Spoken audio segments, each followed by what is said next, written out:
hal yang harus selalu diwaspadai, yaitu serangan moncong buaya yang mematikan. Karena sekali kita kena terkaman buaya muara, berarti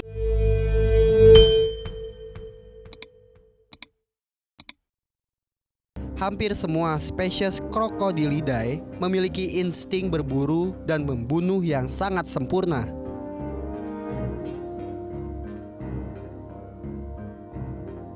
Penguasa wilayah perairan dan rawa-rawa ini dikenal tidak pernah menyia-nyiakan setiap mangsa yang sedang diincarnya. Oleh karena itulah, buaya menjadi salah satu satwa yang paling ditakuti. Dimanapun tempatnya, buaya tetaplah buaya. Sosok predator yang lekat pada reptil satu ini tidak serta-merta merubah sifatnya meski berada di kolam penangkaran. Naluri membunuhnya masih cukup besar, walaupun di kolam penangkaran buaya mendapat jatah makan secara rutin.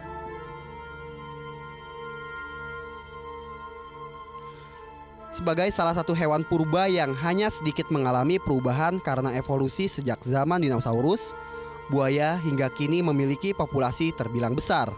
Oleh karena itulah, tidak sedikit reptil predator ini ditangkarkan. Tujuan penangkaran itu sendiri sangat beragam. Ada yang sekedar memelihara dan mengembangbiakan saja, ada juga yang dikelola secara profesional untuk kepentingan bisnis karena buaya bernilai ekonomi sangat tinggi.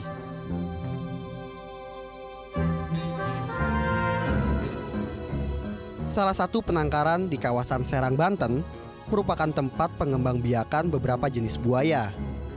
Namun yang paling banyak di tempat penangkaran ini yaitu buaya muara atau Crocodylus porosus. Ini dikarenakan buaya muara memiliki tekstur kulit indah dan memiliki nilai jual tinggi.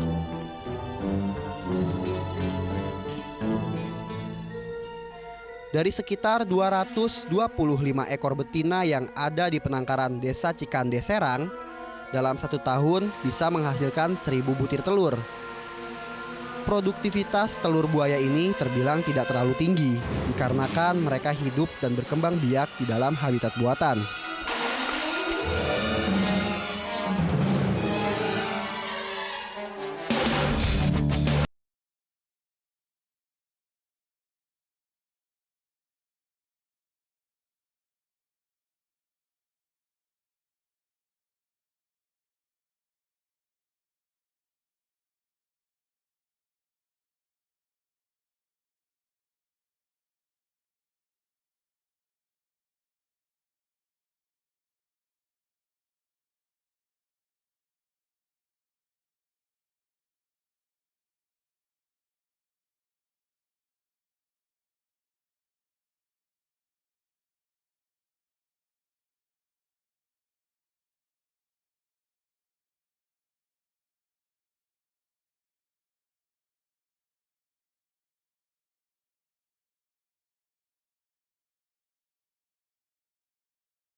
Sore. Aduh, ini Pak Joko ya, Mas? Iya, ini kenalin Pak Oh, Joko. ini Mas Joko. Iya, ya asistennya. Ya, kita selanjutnya akan ngasih makan buaya pakai kepala ayam.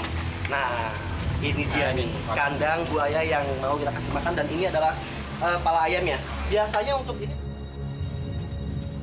selain buaya-buaya indukan yang berukuran besar, di penangkaran Desa Cikande ini banyak juga buaya ukuran sedang yang baru berumur 3 tahunan. Buaya-buaya inilah yang dimanfaatkan kulitnya untuk pembuatan beragam macam produk tas dan sepatu. Sementara untuk menjaga kualitas kulit buaya siap panen, ada 2 hal penting yang harus diperhatikan dalam perawatan di penangkaran, yaitu makanan dan kebersihan kandang. Untuk makanan buaya, pemilik dan pengelola penangkaran memberikan potongan kepala ayam yang didapat dari limbah industri ayam potong. Sehingga hal tersebut dapat meminimalisir buaya karena mereka bisa membeli makanan buaya dengan harga cukup murah. Apalagi potongan-potongan kepala ayam segar ini menjadi salah satu makanan kesukaan buaya di penangkaran Cikande Serang. Biasanya untuk ini berapa ekor nih di dalam satu kandang ini, Mas? Kalau ekor kita kurang nggak ngitung Nggak ya, ngitung cuma ya? ketimbangan ya Jok ya. Kurang lebih berapa sih kita? Ini kalau dikasih sekitar 40 kilo. Ya. 40 kilo. Iya. Karena mereka kan buaya itu tergantung badan juga. Oh gitu. Ya. Untuk satu kandang 40 kilo kepala ayam. Kurang lebihnya. Iya. Ini kepala ayam yang masih bagus, yang masih segar banget, Mas.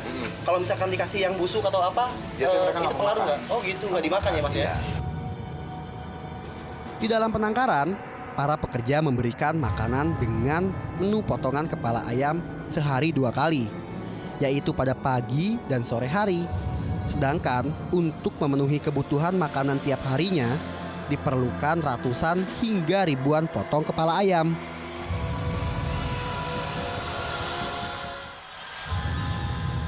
Agak berbeda dengan di alam liar, di mana buaya harus berburu dan menyergap mangsanya terlebih dahulu untuk mendapatkan makanan. Nah, di sini buaya-buaya terbiasa menunggu makanan yang sudah disiapkan.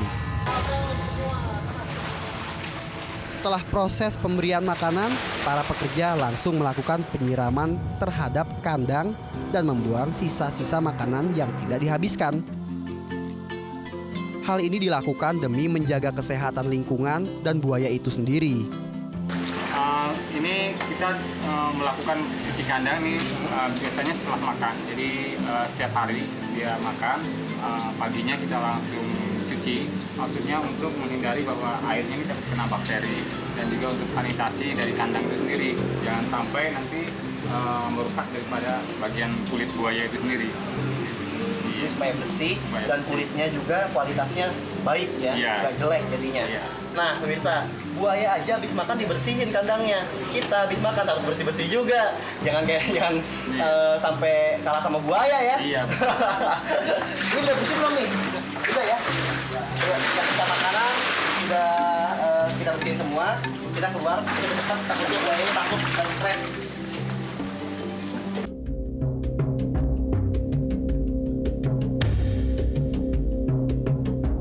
Di dalam satu lokasi kolam atau kandang di penangkaran dihuni oleh puluhan ekor buaya. Namun mereka dikumpulkan sesuai dengan umur dan ukuran tubuhnya.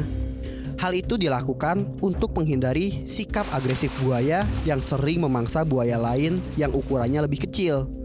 Apalagi di penangkaran sangat diperhatikan kualitas kulit buaya untuk kebutuhan produksi berbagai macam jenis tas dan sepatu.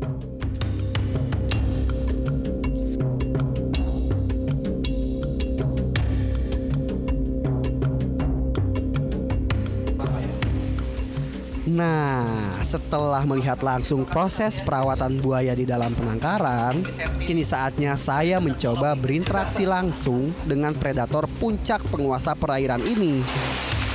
Meski tidak terbiasa berburu, namun naluri membunuh tetap dimiliki buaya penghuni penangkaran.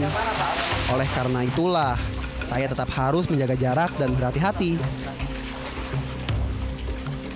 Buaya muara dikenal ganas dan susah dikendalikan. Buaya-buaya ini sangat agresif dan cenderung mengejar pada objek atau sesuatu yang mendekatinya. Untuk menangkap salah satu dari puluhan buaya di dalam kandang, saya harus memisahkan mereka terlebih dahulu agar lebih aman menangkapnya.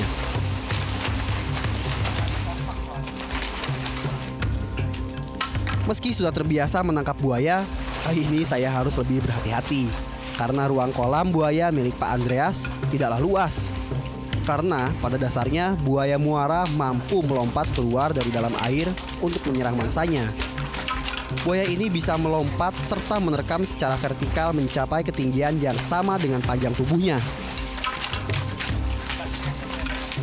Dalam menangkap buaya muara seperti ini, satu hal yang harus selalu diwaspadai, yaitu serangan moncong buaya yang mematikan. Karena sekali kita kena terkaman buaya muara, berarti nyawa sudah terancam.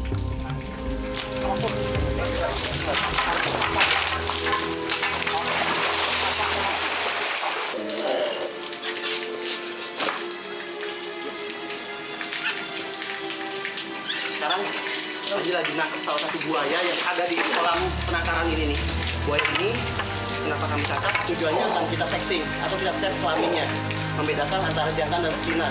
Karena kalau misalkan secara kasat mata, kita susah ngebedain buaya jantan sama betina. Bukan begitu, Mas Martin? Iya, betul. Jadi kita harus langsung turun, nangkep buayanya ya, Mas ya?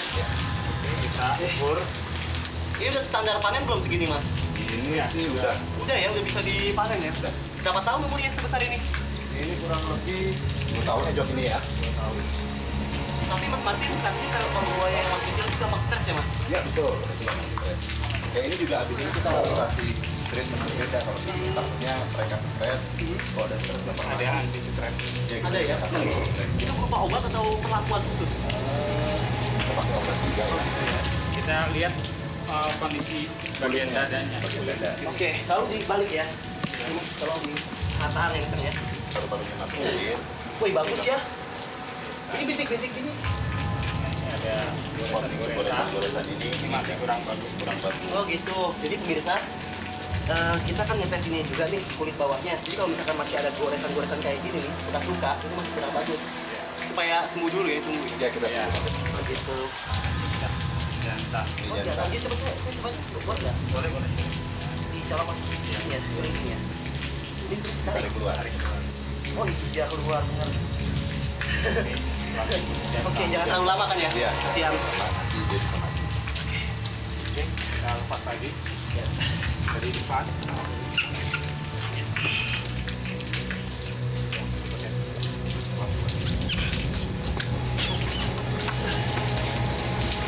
Wih, lumayan ya. Dia jenis buaya ini muara porosus, Propadius porosus, buaya terbesar, terpanjang dan Buaya dikenal sebagai predator puncak dan ditakuti baik oleh manusia sekalipun. Namun, produk-produk dari kulit buaya banyak disukai dan bernilai ekonomi sangat tinggi. Kulit buaya diolah untuk dijadikan aneka kerajinan kulit.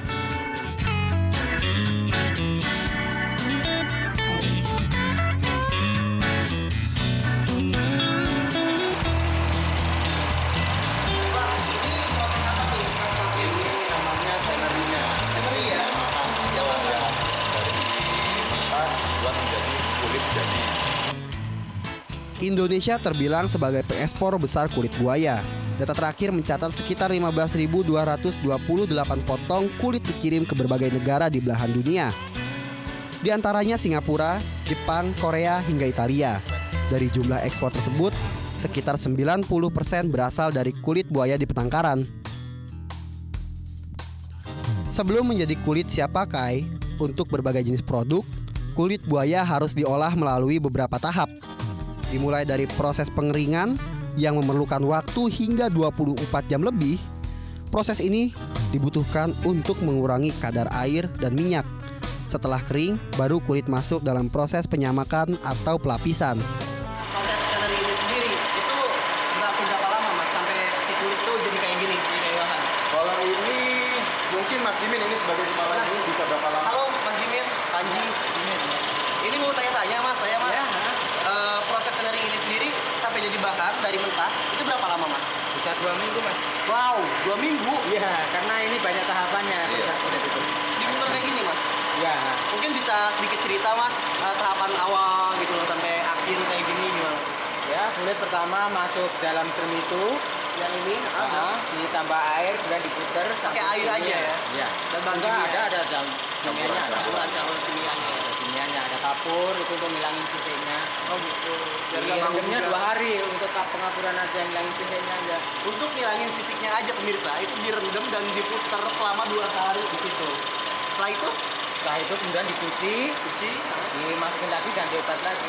oh ganti obat lagi. Garam, Di sini, ya, putar. garam. Dan 2 hari lagi juga. Pokoknya proses full tuh sampai bisa dipakai untuk bahan baku produk tuh 2 Dan minggu. 2 minggu ya. Boleh tahu nggak proses setelah ini diapain lagi? Oke, nanti kita mungkin bisa lihat, saya bisa arahin bersama Mas Jimin. Oh, Mas Jadi Jimin. Mas Jimin juga bisa ngejelasin juga. Ayo nih. Mas, Ya. kita lihat proses selanjutnya ya. Wah, ini pasti yang udah jadi ya? Selera pemesan atau pembeli produk dari kulit buaya biasanya berbeda-beda. Ada yang suka warna natural sesuai warna asli kulit, Ada juga yang suka dengan warna-warni yang sedang menjadi trend center.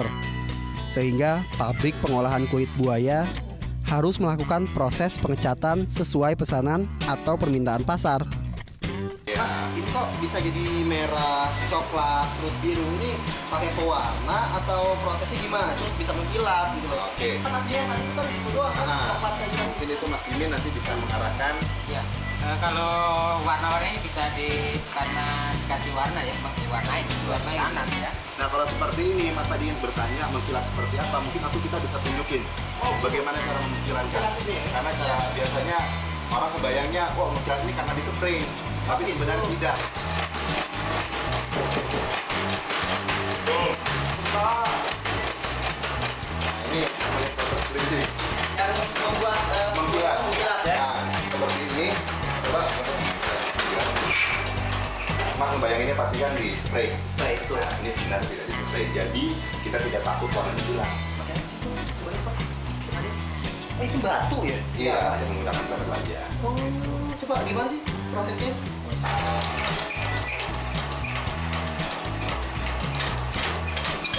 Oh, dikosok-kosok gitu. Iya.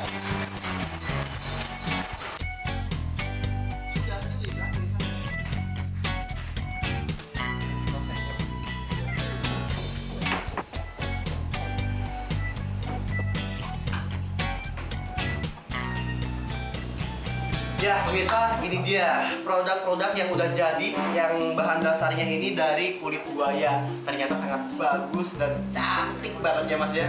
Iya, terima kasih. Ini produk kita sendiri ya Mas ya, Iya, asli ya Mas ya. buatan kita. Ternyata predator yang sangat agresif dan ditakutin banyak orang bisa dikreasikan seperti ini, tapi dengan cara ditakarin ya Mas ya. Ya, didayakan untuk melindungi spesiesnya juga pemirsa. Spesies aslinya ya, Spesies terutama. aslinya terutama Ya. ya Mas ya. Karena penangkarannya sendiri pemirsa nih, ini nggak ngambil buaya liar, tapi buaya yang udah di breeding, udah generasi keberapa baru bisa dipotong ya Mas ya. Ya, betul. Bisa, sorry, di apa namanya tadi? Digunakan hasil Digunakan, jadi, jadi selain konservasi kita gunakan kulitnya untuk menjadi industri. Oh gitu. Nah, gitu pemirsa. Jadi nggak boleh nangkep buaya dari alam terus langsung dipakai gini, nggak boleh banget itu ya Mas ya. Ya harus ada izinnya. Harus ada izin dulu. Iya, harus ada izin. Nah, aku ada sedikit surprise. Weh. Nah, ini buaya pet kita, buaya kita, buaya putih, Wah, si iya, Dino. iya. Perlu bantuin nggak, Mas? Iya, iya. Oh, siap. Oke, kita singkirin aja ini ya. Boleh. Waduh, pemirsa, ternyata ada kejutan nih buat Panji nih dari Mas Martin. Panji gak nyangka loh dibawain buaya putih kayak gini. Ini gimana nih Mas, souvenir buat Panji maksudnya ya? Udah seneng aja nih Mas. Waduh, pemirsa, ini buaya putih nih. Buaya putih ini langka dan di sini ternyata ada juga buaya peliharaan. Ini buaya porosus ya Mas ya. Wow, pemirsa bagus banget ya. Selain bisa jadiin tas, ternyata dia juga jinak, bisa dibuat mainan. Yang penting gak dari alam. Kalau dari alam tuh galak banget pastinya. Bukannya buat mainan kayak gini, bisa digebok kita sama buntutnya. Ditakuti tapi juga disayangi. Mungkin ungkapan ini yang paling pantas untuk reptil predator penguasa wilayah perairan.